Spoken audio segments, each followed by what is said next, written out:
Hi, this is Gary with MacMost Now. Today I want to show you a great alternative for broadband internet while traveling or just for everyday use. Now, way back in MacMost Now episode 2, I talked about these cool little USB sticks that you can get for your MacBook, MacBook Pro, or MacBook Air that will give you broadband internet access using a US mobile data network, like the one from Verizon, Sprint, T-Mobile, or AT&T. Now, you can get these basically from any of those, but the one that has the unlimited access is Sprint. The others cap their data bandwidth.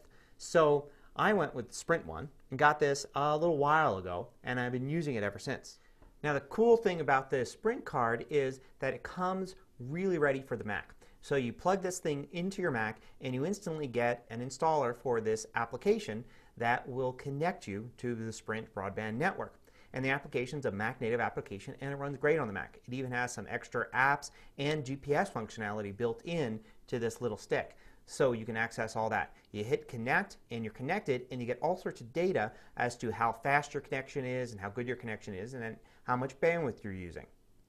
Now, this costs about $60 a month, and it's not much more than that. For some reason, I guess the taxes and fees for just pure data are a lot less than they are for voice. So it comes to maybe about $62 a month for me. And the coverage has been excellent. As a matter of fact, I've been able to use this in every hotel I've traveled to and in every airport I've gone to in the last 6 months. I was even able to use this while traveling on an interstate highway through a couple of states on a recent road trip. And I was constantly connected. I was amazed that I was actually able to go and log into my server through the terminal, through SSH, and work on the server while driving at about 75 miles an hour for several hours.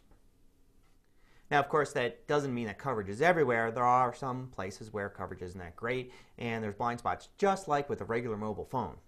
So the advantage to having one of these isn't just for travel, although that's a big advantage. I mean, if you take into account how much airports sometimes charge for broadband Wi-Fi access, and you take into account how much hotels charge, you can simply make back your $60 in one single trip per month. But then also, you get to use this when traveling around town. If you go out to dinner with somebody, you want to show them something on your laptop, you've got access. And also, it's more secure. When you think about it, these public Wi-Fi hotspots, they're not secure at all. But using your own little private network through this card is completely secure. It's encrypted. So you can surf without worrying about somebody stealing your passwords from a local public Wi-Fi hotspot.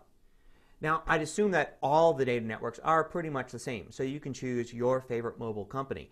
But my experience has been with the Sprint card, and I must say I'm very pleased with it. Not only has it been great while traveling, but it's a very comforting backup to have in case my home DSL or the internet connection at work goes out for some reason. To find out more about what I've got, you can go to sprint.com, click on Plans, and then click on Mobile Data Plans.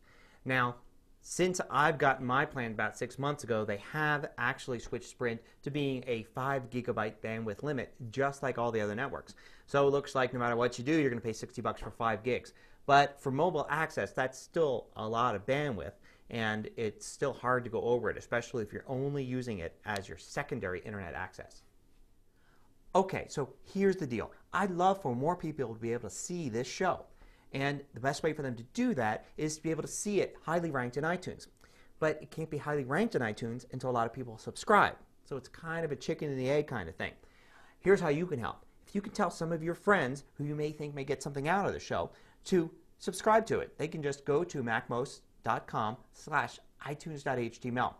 And if they subscribe to the show, it'll help boost the ranking in iTunes, which in turn will get more subscribers. So I really appreciate it if you tell some of your friends about the show. Thanks a lot. See you next time.